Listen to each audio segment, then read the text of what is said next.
Bismillahirrahmanirrahim. Innal hamdalillah nahmaduhu wa nasta'inuhu wa nastaghfiruh wa na'udzu billahi min syururi anfusina wa min sayyiati a'malina. May yahdihillahu fala mudilla lahu wa may yudlil fala hadiyalah. Wa asyhadu an la ilaha illallah wahdahu la syarika lah wa asyhadu anna nabiyyana Muhammadan abduhu wa rasuluh. Allahumma shalli wa sallim wa barik ala nabiyyina Muhammad wa ala alihi wa ashabihi wa man ihtada bihadyihi wastanna bisunnatihi ila yaumiddin, amma ba'd.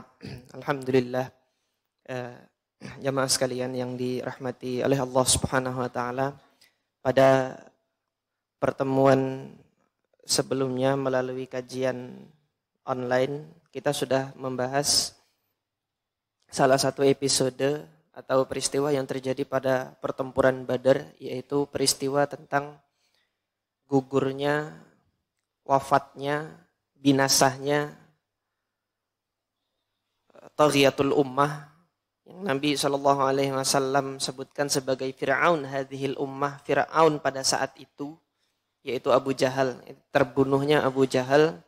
Kita sudah membaca peristiwa itu dari kitab Ar-Rahiq Al-Makhtum, dan alhamdulillah ada beberapa pelajaran yang sudah kita ambil dari peristiwa tersebut. Di antaranya adalah seorang yang mendapat petunjuk adalah orang yang Allah kehendaki ia mendapat petunjuk, dan ia yang disesatkan adalah orang yang dikehendaki oleh Allah Subhanahu wa taala tersesat.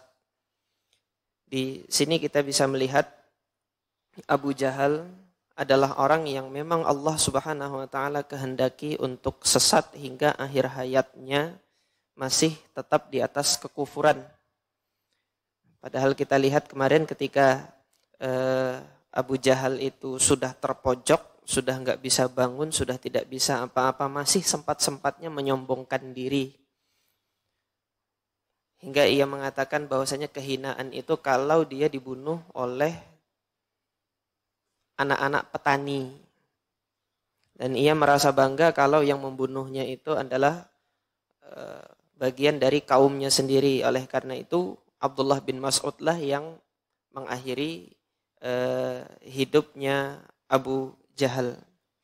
Nah, pada malam hari ini insyaallah kita akan melanjutkan pembacaan kitab Ar-Rahiq Al-Makhtum, yang mana episode selanjutnya ini Al-Syeikh Shafi Rahman Al-Mubarakfuri akan membawakan beberapa peristiwa-peristiwa yang terjadi pada pertempuran Badar yang menunjukkan keagungan keimanan atau keindahan keimanan yang ada pada diri para sahabat yang ikut bertempur di perang Badar itu. Nah, keindahan itu nanti akan kita lihat dari peristiwa-peristiwa tersebut, yang mana di dalam peristiwa pertempuran itu keimanan para sahabat ini keimanan para sahabat ini mengalahkan kecintaan mereka kepada dunia. Nanti akan kita baca bagaimana contoh-contohnya. Nah, perlu diketahui terlebih dahulu, jemaah sekalian yang dirahmati oleh Allah Subhanahu wa taala, pertempuran Badar ini adalah pertempuran yang istimewa di sisi Allah Subhanahu wa taala. Meskipun kaum muslimin pada saat itu tidak diwajibkan untuk ikut serta semuanya, akan tetapi Rasulullah SAW membuka kesempatan untuk menjadi sukarelawan. Ini sudah kita bahas kemarin, karena tujuan dari keluarnya kaum muslimin pada pertempuran Badar ini bukan untuk bertempur, akan tetapi mencegat rombongan dagangnya Abu Sufyan yang tiba dari Syam.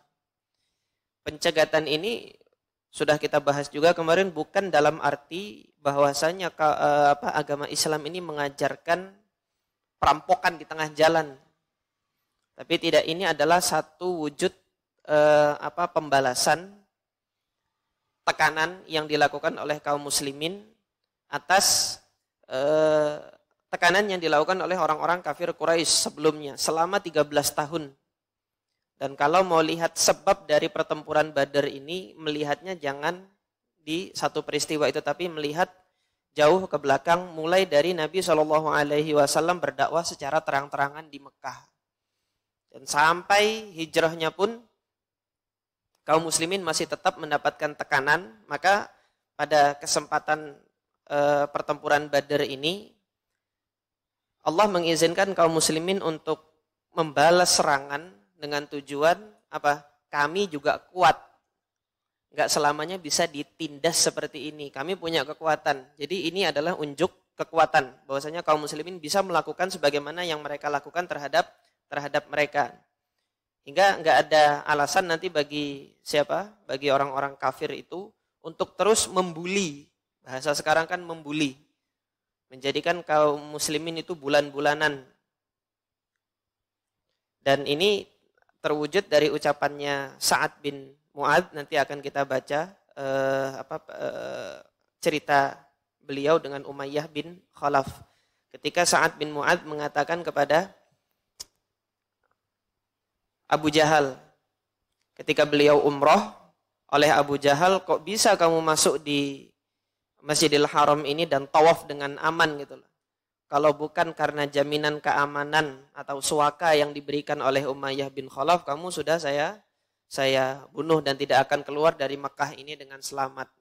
Sa'ad bin Mu'adz diancam kayak gini, Rais Qabilah, kepala suku diancam enggak lembek-lembek, maka dibalas apa? Ingat jalur perdagangan Anda ke utara melalui Madinah. Kami bisa saja mencegah Anda di tengah jalan dan menguasai jalur perdagangan tersebut hingga Anda tidak bisa berdagang, hingga lumpuh perekonomian kalian kalau kami juga melakukan tindakan yang serupa sebagaimana yang Anda lakukan kepada kami. Maka terwujudnya adalah di perang Badar ini. Nah, Allah Subhanahu wa taala menamakan hari Badar ini adalah hari Furqan. Hari pembeda antara yang hak dengan yang batil. Ini yang ditunggu oleh kabilah-kabilah Arab semenjak mendengar adanya nabi yang diutus oleh Allah Subhanahu wa taala di Mekah. Mereka kan enggak langsung mengambil keputusan oh iya nabi. Kecuali yang Allah Subhanahu wa taala kehendaki keimanannya pada saat itu juga. Kabilah-kabilah Arab lain bertanya-tanya, benar enggak nih nabi? Benar enggak nih nabi? Ini yang ditunggu, mana yang menang nanti? Orang-orang Quraisy yang selama ini jadi panutannya kah atau Nabi Muhammad SAW dan pengikutnya? Nah, ketika ini terjadi, maka terlihatlah atau nampaklah di hadapan para kabilah-kabilah Arab itu bahwasanya yang benar itu adalah Nabi Muhammad SAW dan para pengikutnya. Nah, ini mulai goyah sudah. Keimanannya kabilah-kabilah Arab terhadap penyembahan kepada berhala itu sudah mulai goyah. Sudah mulai menerima, oh ini ajaran yang benar. Tapi belum sepenuhnya. Nanti sepenuhnya kemenangan gilang gemilang itu yang terjadi di Fathu Makkah. Nanti akan kita baca insyaAllah episodenya. Kita baca kalam Allah Azza wa Jal di dalam surah Al-Anfal ayat 41. Di sini Allah Subhanahu wa taala menamakan hari Badar itu sebagai hari Furqan. Qala ta'ala wa'lamu annama ghanimtum min syai'in fa anna lillahi khumsahu walirrasuli walidzil qurba wal yatama wal masakin wa banis sabil. Ketahuilah ghanimah yang kalian peroleh dalam pertempuran kalian itu 1/5 itu adalah milik Allah, Rasulnya, kemudian kerabat-kerabat dekat, orang-orang anak-anak yatim, orang-orang miskin, dan orang-orang yang berada dalam perjalanan. Nanti peruntukannya itu 1/5 diperuntukkan untuk sedekah dan diperuntukkan kepada Allah dan Rasulnya. Artinya dari sini nanti Rasulullah SAW mendapatkan nafkahnya. Karena Rasulullah SAW mengurusi urusan umat, tentunya tidak ada kesempatan bagi beliau untuk mengurusi dagangnya lagi gitu. Oleh karena itu, ini yang hari ini mungkin disebut dengan namanya mukafaah. Allah mencukupkan kehidupan Nabi itu dari 1/5 harta ghanimah ini. Dan Nabi tidak menjalankan lagi perdagangannya sebagaimana sebelumnya. bersama dengan Ibunda Khadijah. Nah, ini Allah memberikan kepada Nabi Shallallahu Alaihi Wasallam kecukupan di sini. In kuntum amantum billahi wa ma anzalna ala abdina yaumal furqan. Jika memang kalian itu beriman kepada Allah dan terhadap apa yang telah kami turunkan kepada hamba kami, yang kami turunkan yaitu Al-Quran, kepada hamba kami yaitu Nabi Muhammad. Pada hari apa? Yaumal Furqan, pada hari Furqan. Hari Furqan itu ya hari pertempuran Badar, tepatnya tanggal 17 Ramadan. Nah, berdasarkan dalil inilah sebagian sejarawan itu memegang pendapat Al-Quran itu diturunkan tanggal 17 Ramadan. Nuzulul Quran itu di 17 Ramadan. Hari Furqan itu apa? Yaumal taqal jam'an. Hari di mana dua jamaah, dua kelompok ini bertemu. Ketika mereka bertemu, Allah menunjukkan kepada seluruh kabilah-kabilah Arab perbedaannya yang hak dan yang batil, yang mana di atas hak dan yang mana di atas batil. Wallahu ala kulli syai'in qadir. Allah Subhanahu wa taala Maha kuasa atas segala sesuatu. Nah, ini yang berkenaan dengan hari Furqan, yaitu hari pertempuran Badar. Oleh karena itu, kaum muslimin yang ikut serta dalam pertempuran ini itu adalah para sahabat pilihan yang keimanannya itu adalah keimanan yang luar biasa. Hingga setelah peristiwa Badar ini, syuhada Badar dan para sahabat yang ikut serta dalam pertempuran Badar mendapat keistimewaan dengan sebutan syahida Badar.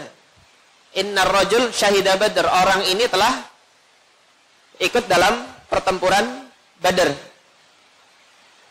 Nanti akan kita baca peristiwa hadisul ifki, di mana Mistah ibn Usasah itu termasuk di antara yang menyebarkan kabar bohong tentang Ibunda Aisyah radhiyallahu anha. Ketika ibunya Mistah ibn Usasah ini mencela anaknya, dibela sama Aisyah. Kata ibunya, "Ta'isa Mistah." Celakalah Mistah, ini ibu doakan jelek buat anaknya. Didengar oleh Aisyah. Aisyah menjawabnya apa ketika itu? Jangan mengatakan seperti itu. Fa innahu rajulun syahida Badr. Dia adalah orang yang telah ikut serta dalam pertempuran Badar. Kenapa kok Anda mencela dan melaknat putra Anda sendiri situ? Maka ibunya Mistah mengatakan, "Loh, kamu belum tahu yang diomongkan orang seluruh seantero Madinah ini gitu. Kamu dikatakan serong, selingkuh, begini. Kaget Ibunda Aisyah dengar berita kayak gitu. Karena sejak kepulangan Ibunda Aisyah dari perang Mustalik, perang Bani Mustalik, Ibunda Aisyah itu sakit. Jadi nggak tahu berita yang sedang digembar-gemborkan oleh orang-orang munafik. Nah, di antara yang ikut menyebarkan berita dusta itu termasuk Mistah bin Usasah ini, yang mana ketika pertempuran Badar ikut. Nah, nanti akan kita lihat Allah Subhanahu wa taala menghapuskan dosanya dengan apa? Dengan dicambuk 80. 4 yang menyebarkan, 3 dicambuk 80 kali, 1 dibiarkan nggak dicambuk. Siapa? Abdullah bin Ubay bin Salul, kepalanya orang-orang munafik di Madinah. Adapun yang 3 ini dia beriman tapi terjerumus kepada gosip-gosip seperti ini, dicambuk 80 untuk membersihkan dosa mereka. Nah, sekarang kita lihat kembali kepada perang Badar, di mana Syekh Safiyur Rahman Al-Mubarakfuri di sini membawakan beberapa peristiwa-peristiwa yang menunjukkan keimanan para sahabat, indahnya keimanan mereka ketika ikut bertempur. Nah, kemarin kita sudah melihat keimanan sebagian para sahabat, yaitu Umair ibn al-Hummam dan Auf ibn al-Harith, yang salah satu di antara mereka ada yang kurmanya itu dibuang gitu kan. Kalau saya makan kurma ini sampai habis, saya hidup panjang, nggak ada gunanya hidup panjang. Tapi yang berguna adalah gimana saya mengakhiri kematian ini untuk Allah Subhanahu wa taala bertempur sampai kemudian beliau syahid. Di sini akan kita lihat beberapa peristiwa. Yang pertama yang dibawakan oleh Syekh Safiyur Rahman Al-Mubarakfuri adalah pertaubatannya Abu Hudzaifah Ibnu Utbah Ibn Rabi'ah. Kita kan kemarin sudah lihat ketika peristiwa Mubarozah, Utbah bin Rabi'ah ini yang menantang perang tanding 1 lawan 1 dan tewas di tangan Hamzah bin Abdul Muttalib. Dan flashback lagi ke belakang, Utbah bin Rabi'ah ini yang didatangi oleh Hakim Ibn Hizam buat apa? Buat menghentikan pertempuran ini. Sudahlah, pulang. Tapi gara-gara diolok-olok sama Abu Jahal, dia ini pengecut. Sebabnya dia pengecut begini. Yang kedua, kata Abu Jahal, anaknya itu udah masuk Islam, masuk dalam kabilahnya siapa? Masuk dalam kelompok kaum muslimin yang bersama dengan pasukan kaum muslimin pada saat itu. Dia nggak mau memerangi anaknya gitu loh, nggak tega memerangi anaknya, pengecut dia itu. Kata siapa? Kata Abu Jahal. Nah sekarang kita lihat dari sisi anaknya. Sekarang ini ada cerita tentang Abu Hudzaifah. Apa yang terjadi ketika Abu Hudzaifah ini di pertempuran Badr ini? Qala Syekh Safiyur Rahman Al-Mubarakfuri rawa Ibnu Ishaq ani Ibnu Abbas. Al-Imam Ibnu Ishaq di dalam sirah beliau meriwayatkan dari Abdullah ibn Abbas, anna Nabi sallallahu alaihi wasallam, bahwasanya Nabi sallallahu alaihi wasallam qala li ashabihi, mengatakan kepada para sahabatnya, inni qad araftu anna rijalan min Bani Hashim wa ghairuhum qad ukhriju kurhan. Aku tahu yang ikut di dalam pasukannya orang-orang musyrik saat ini itu enggak semuanya musyrik, enggak semuanya membenci Islam. Tapi ada di antara mereka yang keluar itu karena dipaksa. Terkhusus Bani Hashim. Karena ikatan kekeluargaan itu sangat kuat, ikatan qabilah pada saat itu sangat kuat. Jadi meskipun mereka dalam keadaan kufur, enggak mungkin mereka memerangi Nabi Muhammad gitu loh. Karena Nabi Muhammad keluarganya sendiri. Dan ini Rasulullah mengetahui, ini araftu, taunya dari mana? Ya dari Allah Azza wa Jal, dari wahyu. Maka Nabi SAW menyampaikan ini sebagai muqaddimah, la hajata lahum biqitalina. Mereka sesungguhnya enggak ingin dan enggak punya tujuan apapun, tidak punya kepentingan apapun, tidak punya manfaat apapun ketika memerangi kita. La hajata lahum biqitalina. Faman laqiya ahadan min Bani Hashim fala yaqtulhu. Kalau di antara kalian nanti ada yang ketemu dengan Bani Hashim, seorang dari Bani Hashim, jangan dibunuh. Jangan apa? Jangan dibunuh. Nah, ini yang kemarin terjadi pada pada Abbas bin Abdul Muttalib. Yang terjadi pada Abbas bin Abdul Muttalib. Dan nanti ketika terjadi juga pada Abul Bakhtari di sini. Ketika bertemu, saya nggak mau membunuh Anda. Rasulullah memerintahkan Anda ini dijaga, jangan cuma ditawan, diselamatkan, jangan dibunuh. Nanti akan kita baca ceritanya Abul Bakhtari. Jadi tadi satu kata Nabi, jangan dibunuh Bani Hashim. Waman laqiya Abul Bakhtari ibn Hisham fala yaqtulhu. Yang ketemu Abul Bakhtari Ibn Hisham, jangan dibunuh. Abul Bakhtari ini bukan dari Bani Hashim, tapi antum kalau masih ingat peristiwa ketika pemboikotan Bani Hashim dan Bani Muttalib di Mekah, yang membela Bani Hashim dan Bani Muttalib adalah Abul Bakhtari ini. Yang dia naik di atas Ka'bah berpidato untuk menyobek, untuk menyerukan masyarakat Mekah menyobek surat pemboikotan yang digantung di dinding Ka'bah. Ketika beliau pidato bahwasanya ini adalah kezaliman bagi Bani Hashim, ini adalah kezaliman bagi Bani Muttalib, 3 tahun mereka di dalam pengasingan, nggak boleh ditegur, tidak berdagang dengan mereka makan ranting apa yang ada gitu. Ini kezaliman kita. Bahwasanya nenek moyang kita tidak memperlakukan ini kepada saudara-saudara kita gitu. Itu yang dipidatokan oleh Abul Bakhtari. Hingga masyarakat Mekah ketika itu setuju untuk membatalkan perjanjian pemboikotan itu, namun Allah Subhanahu wa taala sudah berkehendak lebih dahulu dengan dimakannya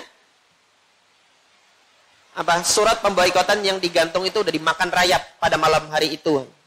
Nah, Abul Bakhtari ini yang punya peran hingga Nabi SAW mengatakan jangan dibunuh. Abul Bakhtari jangan dibunuh. Wa man laqiyal Abbas ibn Abdul Muttalib, paman beliau Abbas bin Abdul Muttalib ini udah masuk Islam. Jangan dibunuh. Sudah masuk Islam tapi menyembunyikan keislamannya. Karena tekanan dari siapa? Abu Lahab. Nanti akan kita baca peristiwa yang terjadi pada Abu Lahab. Abu Lahab nggak ikut perang Badar nih. Tapi nanti dia mati mengenaskan juga. Nah, karena tekanan dari Abu Lahab ini, Abbas ibn Abdul Muttalib itu sudah masuk Islam, keluarganya sudah masuk Islam, budak-budaknya itu juga sudah masuk Islam, tapi menyembunyikan keislamannya. Fala yaqtulhu, jangan dibunuh. Kalau ketemu orang-orang ini, fa innahu innama ukhrija mustaqrahan. Karena mereka itu keluar untuk bertempur ini dengan dipaksa. Nah, ketika mendengar ucapan Nabi yang seperti ini, Abu Huzaifah, anaknya Utbah bin Rabi'ah tadi ngedumel. Seakan gak senang. Loh, ini Nabi pilih kasih nih. Keluarga-keluarganya aja dibilang jangan dibunuh. Lah bapakku gimana? Udah mati tadi. Dalam hatinya gitu. Maka apa kata Abu Huzaifah bin Utbah? Kan bapaknya udah mati dibunuh sama Hamzah waktu perang tanding gitu. Maka Abu Huzaifah mengatakan, anak tulu aba'ana wa abna'ana wa ikhwanana wa ashiratana wa natrukul Abbasa. Apakah kita di sini diperintahkan bertempur untuk berhadap-hadapan membunuh ayah-ayah kita, anak-anak kita, membunuh saudara-saudara kita, keluarga-keluarga kita, tapi kita meninggalkan Abbas ini? Seakan gak terima siapa? Abu Hudzaifah ini. Nah, dalam hatinya masih sedih atas kematian ayahnya. Nanti Rasulullah akan menemui beliau, mendoakan kebaikan bagi Abu Hudzaifah ini. Maka Abu Hudzaifah mengatakan, wallahi la in laqituhu, kalau saya ketemu sama Abbas, la alhamannahu, sungguh aku akan lahmun itu artinya kan kalau dalam bahasa Arab daging. Nah, namun kenapa kalau daging dikatakan lahmun gitu kan? La alhamannahu. Para ulama lughah, para ulama bahasa mengatakan lahmun itu asal kata untuk suatu sifat yang saling masuk satu sama lain. Jadi lahmun itu dikatakan lahmun karena dia punya serat. Seratnya itu saling menempel, masuk sama satu sama lain, saling mengikat hingga dia kuat gitu. Nah, jadi kata beliau la alhamannahu bisayfi. Artinya ya saya masukkan pedang itu ke badannya, nancep hingga menyatu dengan tubuhnya. Nah, kalau pedang ini udah masuk ke badan, menyatu dengan tubuh, mati gitu.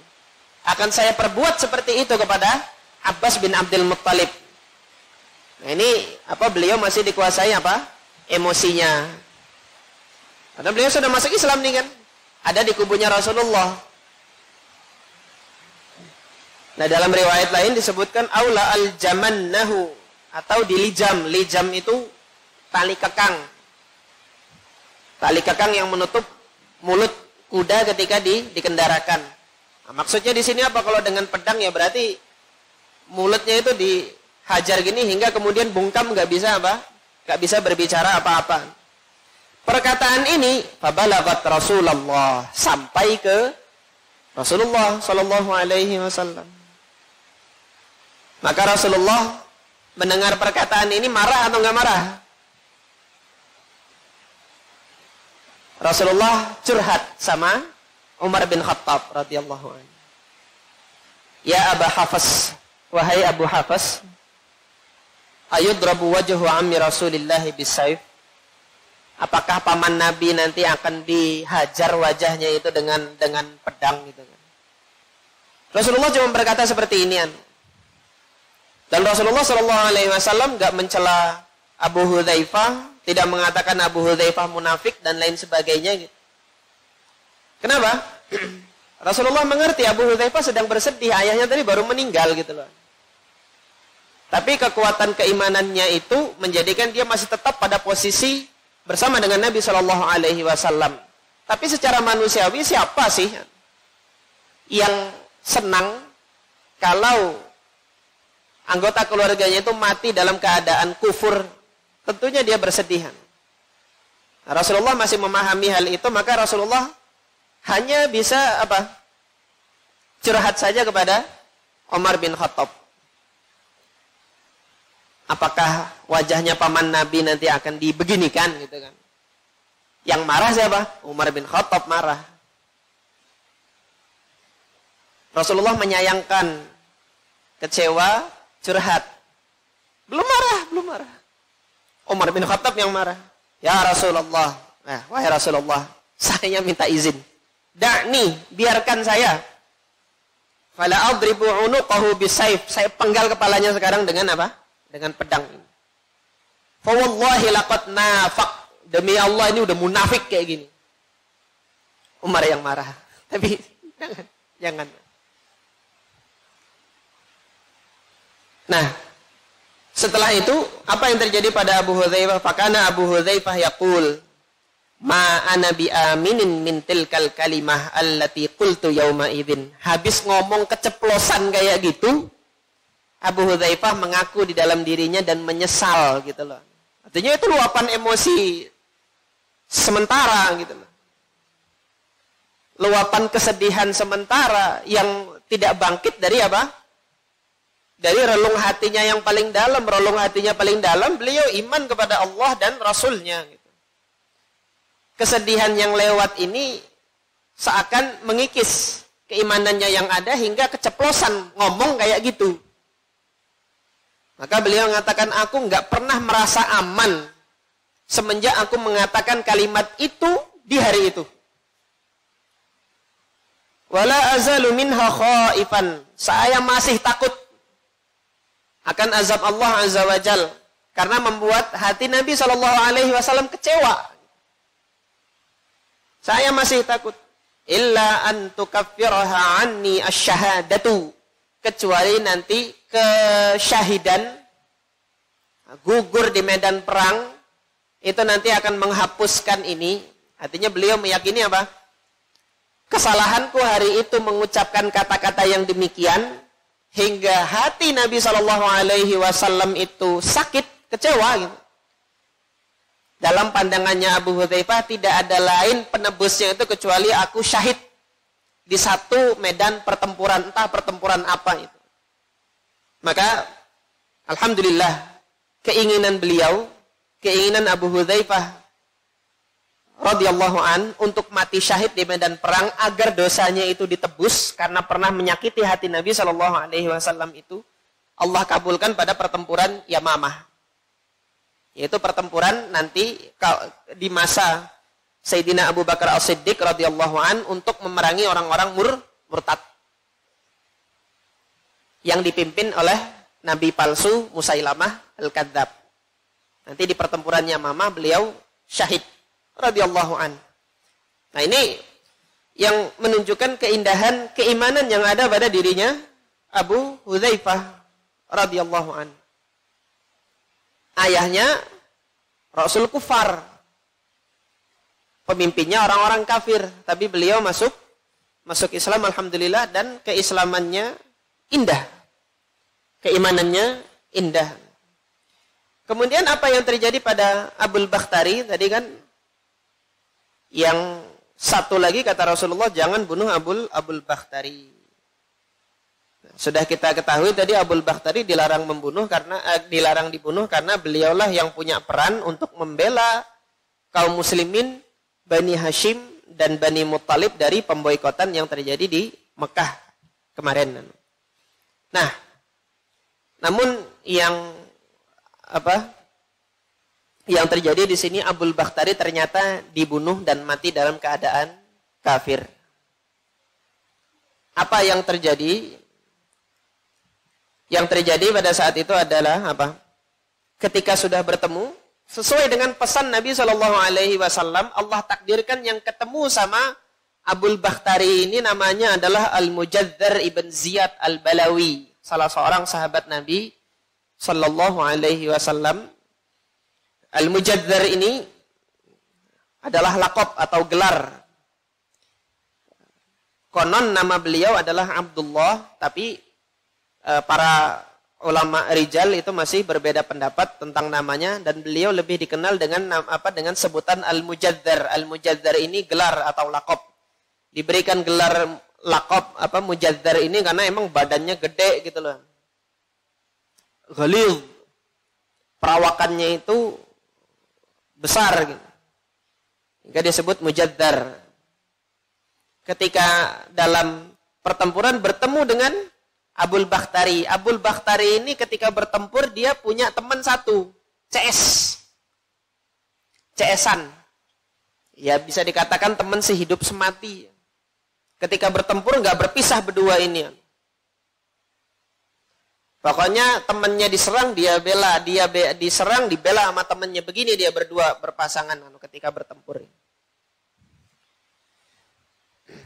Mereka bertempur bersama-sama. Ketika bertemu dengan Mujadzar kan mengatakan kepada Abul Bakhtari, "Ya Abul Bakhtari, inna Rasulullah sallallahu alaihi wasallam qad nahana an qatlika."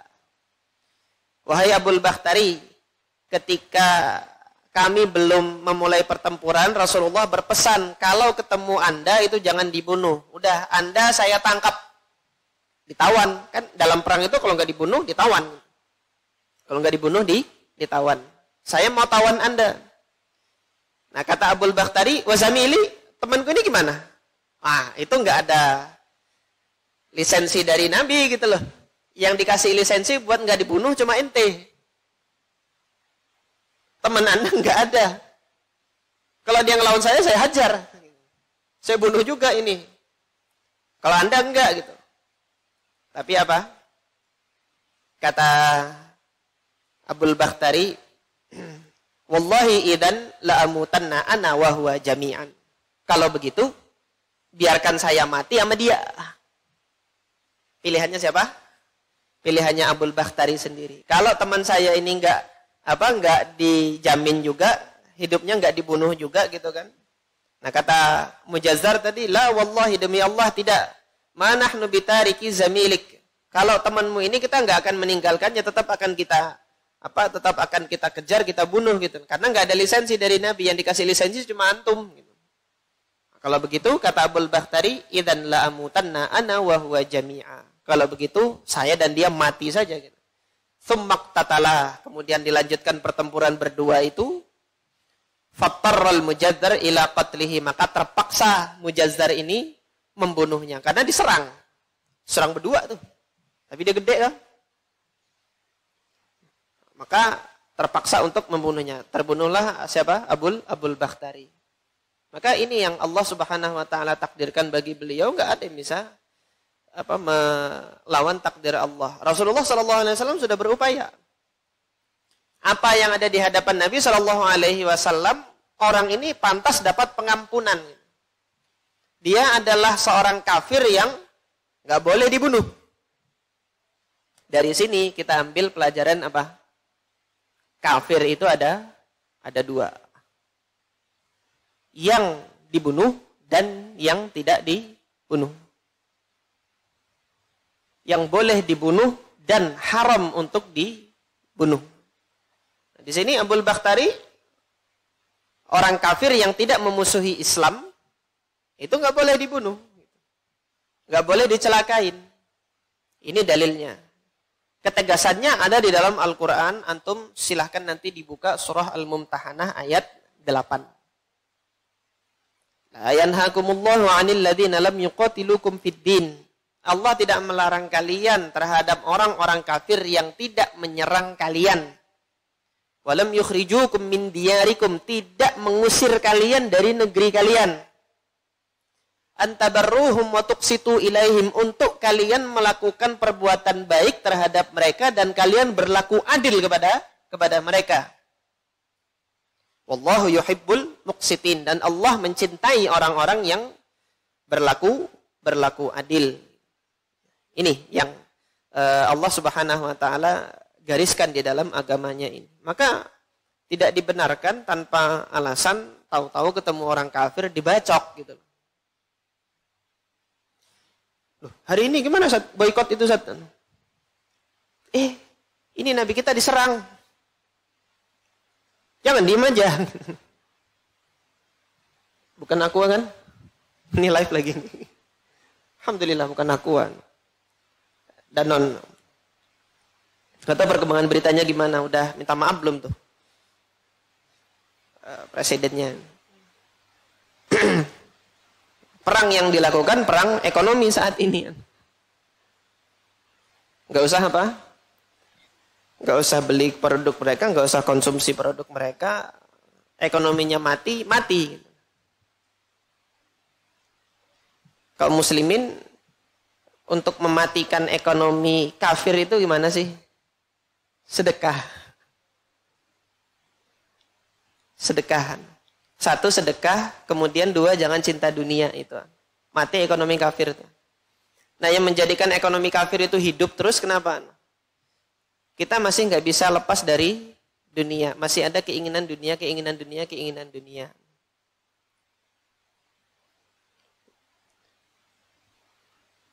Belum bisa punya rumah. Bersabar dulu untuk menyewa gitu sampai Allah luaskan rezekinya. Tapi nggak sabar di situ. Pinjem riba. Ketika riba, ada konsumennya riba, kan hidup itu riba. Coba nggak ada yang pinjem di bank, bangkrut bang. Itu satu sisi. Nanti yang kaya, sedekahnya bukan sedekah tiap hari Jumat kasih makan, tapi sedekahnya yang nggak punya rumah, beliin rumah coba. Bangkrut bang itu kalau ada. Yang kaya begitu, yang kaya kemudian sedekahnya demikian, yang miskin sabar gitu loh. Sabar untuk tidak apa? Untuk tidak meraih dunia. Insya Allah hancur ekonomi apa? Ekonomi kapitalis, ekonomi riba itu hancur. Biidznillah. Nah, kita melanjutkan peristiwa yang selanjutnya yang ketiga. Ajan jam berapa ini? Sebentar lagi. Peristiwa yang ketiga ini peristiwa Umayyah bin Khalaf. Tuannya siapa? Bilal bin Rabah. Tuannya Bilal bin Rabah yang menindih Bilal dulu dengan batu. Ini insya Allah ceritanya nanti dilanjutkan ini setelah Isya. Di sini saya sampaikan mukaddimah terlebih dahulu. Umayyah bin Khalaf ini berteman dengan Abdurrahman bin Auf radhiyallahu an. Jadi Abdurrahman bin Auf masuk Islam pertama kali. Kalau masih ingat antum ceritanya, termasuk di antara yang Islamnya itu di tangannya Abu Bakar radhiyallahu an. Jadi di hari pertama Rasulullah berdakwah, 4 orang masuk Islam. Dari tangannya Abu Bakar masuk Islam Zubair bin Awam, Abdurrahman bin Auf, Sa'ad bin Abi Waqqas. Hingga karena yang pertama kali masuk Islam tentunya keimanannya siapa?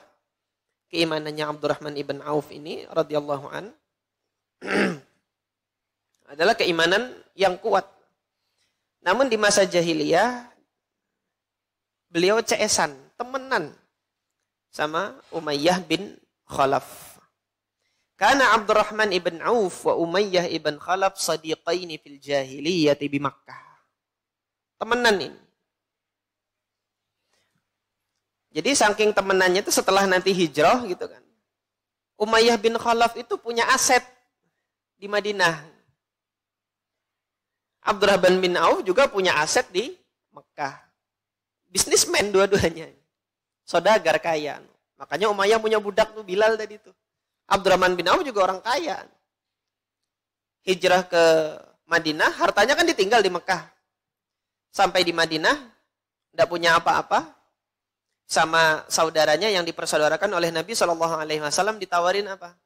Inni aktsarul ansari malan. saudaranya Abdurrahman bin Auf yang dipersaudarakan oleh Nabi Muhammad ketika hijrah kemarin itu. Aku orang Ansor yang paling banyak duit gitu loh. Kata saudaranya Abdurrahman bin Auf. Mau nggak kamu saya bagi harta saya ini 2, setengah buat saya, setengah buat kamu. Wa tahti imra'atan. Saya punya 2 istri. Fadhur ayyihima tuhib. Yang mana yang kamu sukai dari 2 istri saya ceraikan dia, nanti setelah selesai masa iddahnya kamu nikahi dia. Tawarin Abdurrahman bin Auf begitu. Abdurrahman bin Auf mengatakan enggak. La wa jazakallahu khaira. Tidak, dan semoga Allah membalas Anda dengan kebaikan. Tapi saya perlu pasar di mana? Ditunjukkan ke pasarnya Yahudi, Bani Qunaiqa. Ditunjukkan dagang di situ 1 hari itu kembali modalnya. Jadi Allah Subhanahu wa taala itu menjadikan duit itu di tangannya Abdurrahman bin Auf itu ngalir gitu loh. Subhanallah. Nah, bedanya kalau duit itu ditaruh di Allah jadikan mengalir di tangan orang beriman, manfaatnya itu untuk agama Allah dan untuk umat Islam. Jadi manfaatnya banyak untuk umat Islam. Tapi kalau Allah jadikan duit itu mengalir di tangan orang kafir, seperti Umayyah bin Khalaf, bisnismen juga kan. Jadinya apa? Ada banyak kezaliman yang terjadi. Jadi Islam ini enggak selamanya mengajarkan harus miskin. Tapi apa? Jadikan harta itu di mana? Tetap keimanan itu di hati, harta itu ngikut, jangan jadikan harta di hati. Kita yang ngejar harta. Tapi kalau jadikan keimanan di hati, harta yang ngejar kita. Ketika harta yang ngejar kita, maka peruntukannya nanti untuk agama Allah lancar terus. Nah, ini Abdurrahman bin Auf demikian. Jadi saling menjaga aset-aset mereka masing-masing. Gitu. Asetnya Umayyah ada di Yasrib dijaga sama Abdurrahman. Asetnya Abdurrahman di Mekah juga dijaga sama Umayyah bin Khalaf. Dan mereka saling mengirim surat satu sama lain untuk menanyakan gimana keadaan asetku begini dan beginian. Nah, sampai di sini ini mukaddimah untuk hubungan siapa? Abdurrahman bin Auf dengan Umayyah bin Khalaf. Kita lanjutkan nanti setelah sholat Isya biidznillah kisah tentang terbunuhnya Umayyah bin Khalaf ini. Setelah Nabi SAW hijrah, bentuk-bentuk ancaman yang diberikan oleh kafir Quraisy setelah Nabi SAW hijrah, salah satunya adalah ketika Sa'ad bin Mu'adz umroh dihalangi oleh Abu Jahal sebagaimana yang kami singgung tadi di awal. Tapi Sa'ad bin Mu'adz saat itu juga berteman juga, ceesan juga dengan Umayyah bin Khalaf. Jadi ketika beliau umroh ke Mekah, oleh Umayyah bin Khalaf diberikan suaka, jaminan keamanan bagi Sa'ad ibn Mu'adz. Sa'ad ibn Mu'adz orang Ansor, orang Madinah, orang Yathrib. Nah, karena dia orang Yathrib, nggak dikenal gitu kan. Abu Jahal ngelihat, siapa yang bersama dengan engkau ini wahai Umayyah? Ada sadiqi, ini temanku. Sa'ad bin Mu'adz. Loh, Sa'ad bin Mu'adz ini pemimpinnya Yasrib di sana, kepala sukunya Yasrib, berarti pengikutnya Muhammad ini. Dengan sombongnya siapa? Abu Jahal pada saat itu mengatakan demikian. Kemudian mengancam, kok bisa enak-enaknya kamu aman di sini tawaf di Ka'bah ini. Kalau bukan karena jaminan keamanan dari Umayyah bin Khalaf, kamu nggak akan keluar dari Mekah ini dengan aman. Dibalas gertak juga oleh Sa'ad bin Mu'adz dibalas gertak. Ingat, jalur perdagangan kamu melalui ke Syam itu melalui kota kami, melalui negeri kami. Bisa saja kami memperlakukan rombongan dagang kamu dengan yang tidak kamu inginkan kalau kalian melewati jalur perdagangan kamu ke utara. Jadi ancaman dibalas dengan ancaman. Nah, pada peristiwa itu Sa'ad bin Mu'adz setelah memberikan ancaman kepada siapa? Abu Jahal, terlihat Umayyah bin Khalaf kikuk gitu loh. Apa kikuk itu? Terlihat di hadapan Abu Jahal, Umayyah bin Khalaf itu enggak punya wibawa sama sekali. Hingga Sa'ad bin Mu'adz itu melihat, kamu mau bela temanmu ini atau bela orang ini gitu loh. Nah, Umayyah bin Khalaf kan enggak enakan sama siapa? Sama Abu Jahal gitu. Artinya akhirnya di situ dia mau tidak mau berada di posisinya siapa? Abu Jahal. Oke, kalau begitu saya juga sampaikan kabar buruk kepada Anda gitu. Rasulullah SAW mengabarkan kamu akan mati gitu. Muhammad qala hadza. Apa benar Muhammad mengatakan ini? Panas dingin sudah dia. Karena apa? Nabi Muhammad itu udah diketahui semenjak 40 tahun lamanya di Mekah nggak pernah bohong. Kalau ngomong kayak gitu terwujud kenyataan. Dan Rasulullah sendiri ketika di awal dakwahnya itu mengatakan ketika menyampaikan kepada keluarganya, diperintahkan oleh Allah untuk menyerukan agama ini kepada keluarganya terlebih dahulu. Rasulullah kan menyampaikan mukaddimah, kalau saya sampaikan kepada kalian ada pasukan yang akan menyerang Mekah dari balik gunung ini, kalian percaya sama saya atau enggak? Kata keluarganya, ma jarabna 'alaika kadziba. Kami enggak pernah mendapati Anda itu berdusta, kami akan percaya. Maka Rasulullah menyampaikan risalah kenabiannya kepada keluarganya. Langsung Abu Lahab mencolot. Ali hadza jama'tana, tabban laka ya Muhammad, ali hadza jama'tana, katanya. Tab, yang ngomong tab, celakalah engkau wahai Muhammad. Hanya untuk ini kami dikumpulkan. Nah, maka Allah balas, tabbat yada Abi Lahab. Celakalah itu kedua, tangannya Abu Lahab yang sudah mengatakan Nabi Muhammad itu tab, celaka ini. Justru dia yang celaka. Nanti celakanya akan kita lihat setelah perang Badar ini. Nah, jadi ketika sudah dikabarkan demikian, bahwasanya Umayyah bin Khalaf itu akan mati, itu hari-harinya dihantui. Matinya kapan ini, matinya kapan, matinya kapan. Pas peristiwa Badar ini, nggak mau berangkat. Siapa? Umayyah bin Khalaf. Karena dikabarin apa? Akan mati, nggak mau berangkat. Tapi yang namanya Abu Jahal, diincarnya terus Umayyah ini. Karena disaksikan oleh Abu Jahal, Umayyah itu dikabarkan mati itu kan. Di hadapan Abu Jahal kan. Ini mesti takut ini kalau dicarinya Umayyah ini. Ayo berangkat Nggak enak kan Umayyah. Ya sudah berangkat, nggak enak sama Abu Jahal berangkat. Kasih tahu sama istrinya, bukankah Muhammad mengabarkan kepada kamu mati? Iya ya. Gimana ini? Ya udah berangkat itu Umayyah. Karena nggak enakan sama Abu Jahal. Nah di tengah perjalanan kita sudah baca kemarin Bani Zuhrah kan pulang karena berita bahwasanya rombongan dagangnya Abu Sufyan udah selamat, jadi sudah nggak ada tujuan lagi untuk terus ke sana gitu. Ya udah mau ikut pulang juga Umayyah, tapi dipepet lagi sama Abu Jahal. Memang dasar Abu Jahal gitu kan. Jadinya begitu. Akhirnya sampai pada peristiwa ini. Gimana peristiwanya gitu kan? Syekh Safi Rahman Al-Mubarakfuri rahimahullah menyampaikan qala kana Abdurrahman ibn Auf wa Umayyah ibn Khalaf sadiqaini fil jahiliyah bi Makkah. Abdurrahman bin Auf dan Umayyah bin Khalaf itu dua orang sahabat di masa jahiliyah di Makkah. Falamma kana yauma Badrin marra bihi Abdurrahman. Pada peristiwa Badar dilihatlah Umayyah itu oleh Abdurrahman bin Auf. Temenan CS-an. Di medan pertempuran ketemu. Wa huwa waqifun ma'a banihi Aliyun ibnu Umayyah. Dia bersama dengan anaknya yaitu Ali bin Umayyah. Sofwan bin Umayyah enggak ikut perang, masih kecil. Nanti Sofwan bin Umayyah ini jadi sahabat Nabi, putranya Umayyah bin Khalaf. Ceritanya nanti ketika Fathu Mekah insyaallah. Nah, yang lebih dewasa, lebih tua Ali bin Umayyah ikut bertempur di sini. Akhidan biyadihi, pegang tangannya gitu loh.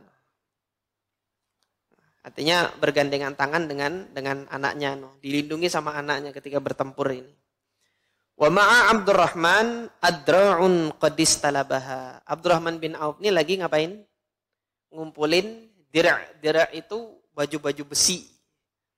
Jadi yang korban-korban dari pihak kufar kan sudah banyak jatuhan. Tadi sudah diceritakan, kemarin sudah diceritakan oleh Syekh Sofi Rahman Al-Mubarakfuri di kitab Rahik Al-Makhtum ini.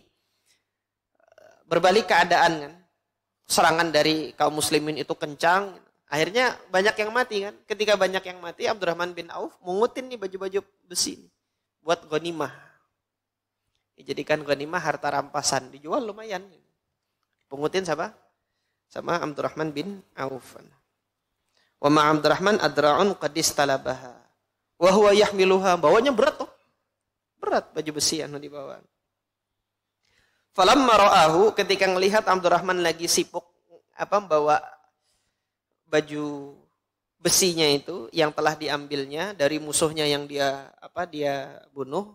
Jadi yang membunuh itu dia lebih berhak dengan apa yang ada di orang kafir tersebut gitu loh.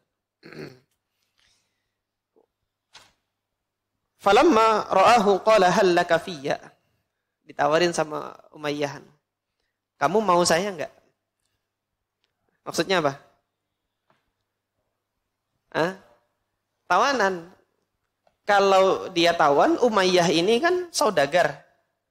Dan dia juga tokoh di kabilahnya. Kalau jadi tawan, tebusannya dari kan lebih gede daripada hanya sekedar baju besi. Ditawarin sama Umayyah.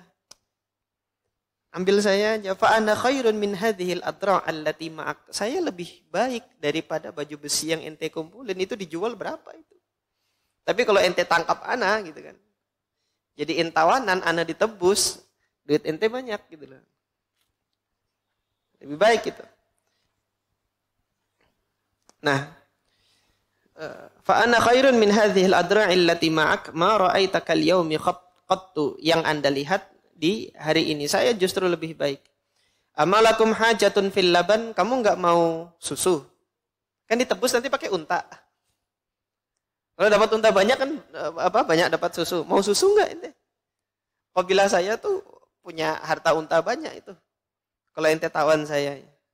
Yuridu anna man asrani ibtadaitu minhu bi ibilin katsirah. Ini maksudnya kalau siapa yang akan menawanku ini maka nanti akan ditebus diriku itu dengan unta yang banyak. Maka kira-kira Abdurrahman bin Auf gimana? Ditawarin kayak gitu. Fataraha Abdurrahman al-adra'. Abdurrahman bin Auf dibuang ini.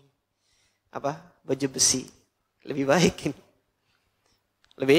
Lebih baik udah. Wa akhadahuma yamshi bihima. Ditangkap dua-duanya ini. Ditangkap sudah siapa? Dua-duanya ini. Sudah jalan ini tawananku gitu kan. Sudah dapat tawanan, dibawa jalan.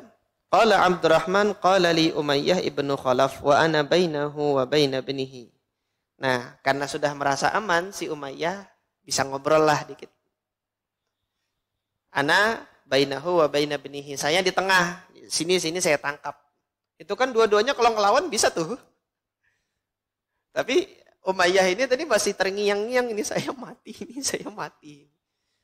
Tangkap deh, udah tangkap. Jadi agak tenang si Umayyah agak tenang. Tanya, basa-basi lah. Tanyanya apa? Manir rajul minkum al-mu'lam biri syatin na'amah fi sadrihi.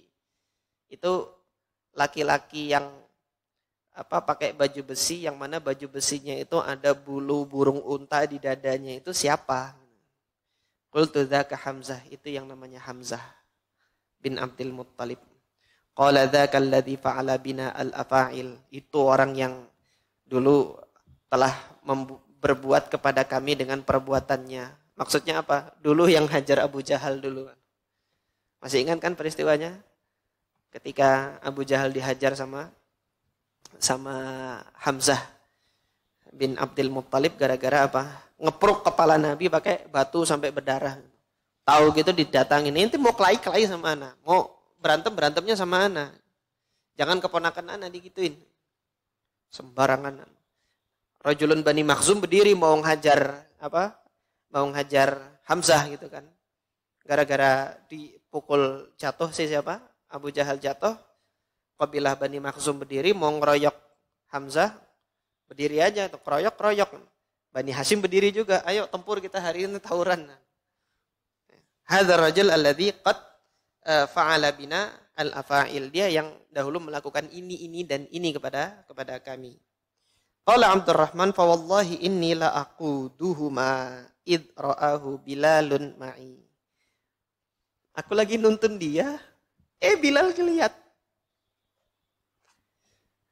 Jadinya apa? Antum bisa bayangkan apa yang terjadi? Wa kana Umayyah huwa alladhi yu'adzibu Bilalan di Makkah. Umayyah ini dulu yang mengazab, menyiksa Bilal di Mekah. Menindihnya dengan batu. Ngelihat Umayyah sudah aman, dia ditawan sama Abdurrahman. Rela enggak Bilal? Enggak rela Bilal. Maka Bilal langsung teriak, Rasul kufri. Ketuanya orang-orang kafir. Pemimpinnya orang-orang kafir. Umayyah bin Khalaf. La najautu in naja. Kalau dia selamat, saya enggak selamat. Dengar kata-kata gini orang-orang Ansor. Mana. Diincar. Qultu ay Bilal asiri. Bilal ini tawananku. Jangan ente apa-apain.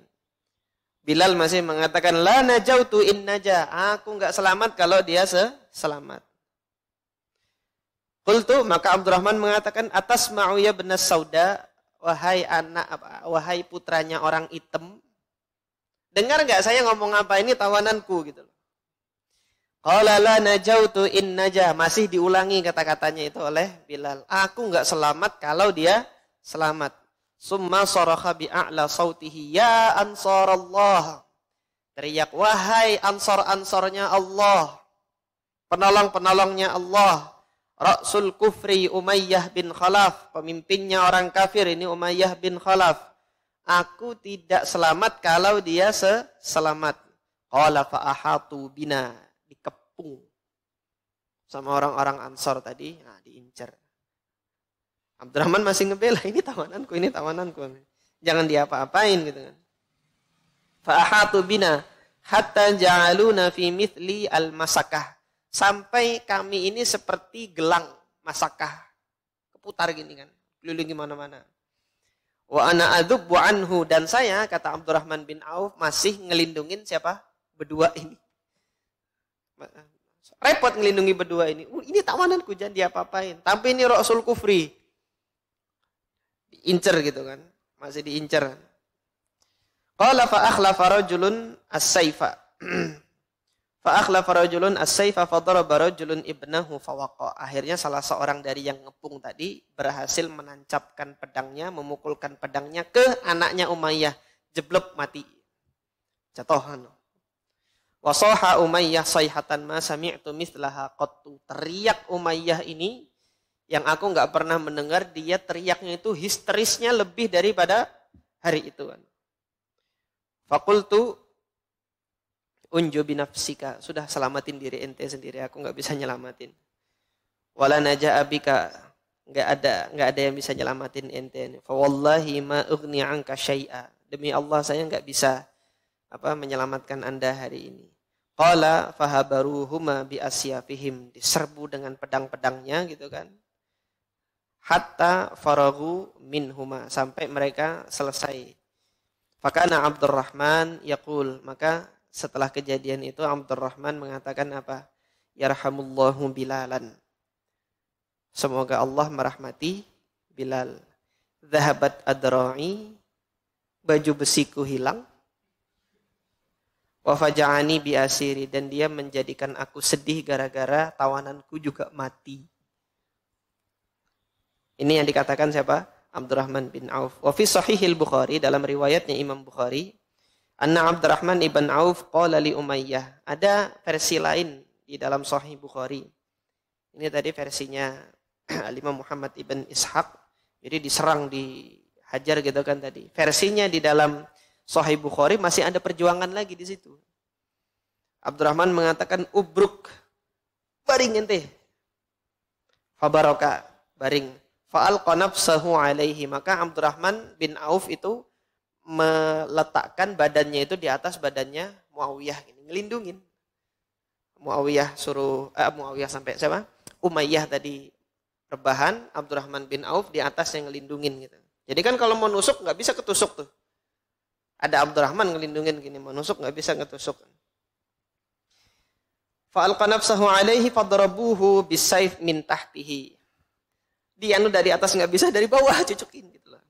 Cucukin dari bawah. Fadrabuhu bisayf min tahtihi hatta qatalu, sampai kemudian mati siapa? Umayyah bin Khalaf mati di situ. Wa asaba ba'du sayfi rijala Abdurrahman ibn Auf. Sebagian pedang itu ada yang melukai mengenai Abdurrahman bin Auf radhiyallahu an. Sampai di sini antum bisa lihat kerugian materi dengan budak yang dizolimi. Lebih dicintai mana sama Allah? Antum bisa lihat di sini Allah lebih mencintai seorang budak miskin yang dahulu dizolimi ketimbang seorang yang kehilangan harta duniawinya. Artinya nggak ada apa-apanya harta duniawi ini. Allah Subhanahu wa taala ingin memberi pelajaran kepada kita. Hilangnya baju besinya siapa? Abdurrahman bin Auf, dan tidak jadinya dia menawan orang yang harganya tinggi, itu tidak lebih berharga ketimbang seorang budak yang beriman yang dahulu pernah dizalimi. Allah lebih membela Bilal ibn Rabah radhiyallahu an. Ini pelajaran yang bisa kita ambil dari peristiwa ini, dan pelajaran sebelumnya di Abul Bakhtari kita bisa lihat pertemanan membawa dia kepada su'ul khotimah. Dah kalau dia mati, aku juga mati gitu. Akhirnya dibawa kepada su'ul khatimah, akhir hidup yang membawanya kepada neraka. Oleh karena itu di sini boleh berteman, tapi jangan sampai pertemanan itu membawa kita kepada kekufuran. Abdurrahman bin Auf berteman sama Umayyah bin Khalaf, sama orang kafir ini. Hari ini jangan orang kafir, masih sesama muslim, tapi beda yayasan kan nggak boleh temenan. Beda ormas nggak temenan. Beda ustadznya nggak temenan. Ngajinya sama siapa? Ustadz Haidir. Nggak saya temenin antum. Waliyatubillah. Ini Abdurrahman bin Auf sama Umayyah bin Khalaf masih temenan. Tapi pertemanannya itu tidak mengikis keimanannya kepada Allah Subhanahu wa ta'ala. Beda dengan pertemanannya Abul Bakhtari tadi dengan CS-nya. Ini yang di dalam bahasa Al-Quran itu disebut aulia. Wali itu teman setia. Teman setia itu kemanapun dibela gitu lah. Abul Bakhtari dengan temannya tadi ini kan, ini teman setia kayak gitu. Nah, dengan orang kafir itu nggak boleh setia. Diributkan kemarin tafsiran surah Al-Maidah ayat 51, ini aulia ini yang benar pemimpin kah atau teman setia? Dua-duanya benar. Karena kita dilarang memberikan loyalitas atau kesetiaan kita itu kepada orang kafir. Kita memberikan kesetiaan kepada orang kafir dalam bentuk pertemanan nggak boleh. Pun demikian memberikan loyalitas atau kesetiaan kepada seorang pemimpin yang kafir itu juga nggak boleh. Ini menjadikan dia pemimpin itu telah memberikan loyalitas kita kepadanya. Ini juga tidak boleh. Ini pelajaran selanjutnya yang kita ambil dari peristiwa ini. Kemudian kedua, terakhir insya Allah ini. Peristiwa-peristiwa ini dibawakan oleh Syekh Safiur Rahman Al-Mubarakfuri untuk menunjukkan kepada kita betapa kekuatan keimanan itu tidak dihalangi oleh kecintaan terhadap kerabatnya. Kecintaan terhadap kerabat itu tidak menjatuhkan keimanan seorang yang beriman. Oleh karena itu mereka yang ikut dalam pertempuran Badar ini orang-orang pilihan.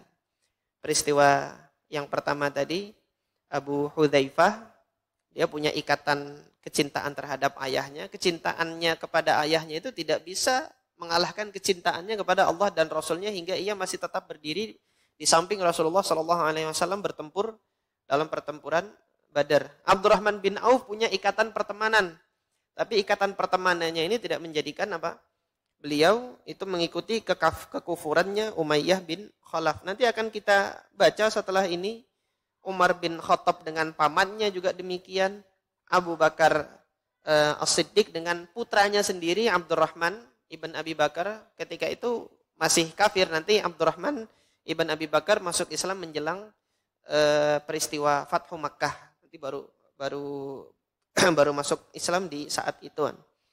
Jadi ini menunjukkan ada hubungan kekerabatan yang terjadi ketika itu bertempur. Nah, mungkin ada beberapa hembusan bisikan setan. Kalau begitu Islam ini memecah belah hubungan kekerabatan kalau gitu dong. Dituduh seperti itu. Coba ndak diajarkan sama Rasulullah, Islam kan mereka masih bersaudara, mereka masih bersahabat, mereka masih menjalin hubungan ayah dan anak dan seterusnya dan seterusnya dan seterusnya. Kalau ada orang yang pakai logika gitu, bukan orang, setan yang pakai logika kayak gitu. Ada setan pakai logika kayak gitu, kalau begitu Islam memecah belah ini. Maka jawab, yang memecah belah itu kekufuran. Kalau mereka nggak kufur, nggak jadi kayak gini gitu loh. Dengan logika yang sama gitu. Seruan meninggalkan bid'ah itu memecah belah hubungan kekeluargaan. Bid'ah itu yang memecah belah hubungan kekeluargaan. Kalau dia tinggalkan bid'ah itu, bersatu tuh keluarga. Sayangnya nggak nurut gitu loh. Sama ini. Sayangnya dia masih kafir. Sayangnya dia masih kafir. Jadi jangan dituduhkan ajakan kepada tauhid dan ajakan kepada sunnah ini sebagai apa? Sebagai pemecah belah umat, pemecah belah ini tidak. Hanya saja gimana kita mendewasakan diri dalam bersikap. Bagaimana kita mendewasakan diri dalam mengajak umat ini kepada tauhid Allah, mengajak umat ini kepada sunnah Nabi SAW. Ini yang dapat kami sampaikan pada kesempatan kali ini. Subhanakallahumma rabbana wa bihamdika asyhadu an la ilaha illa anta astaghfiruka wa atubu ilaik. Assalamualaikum warahmatullahi wabarakatuh.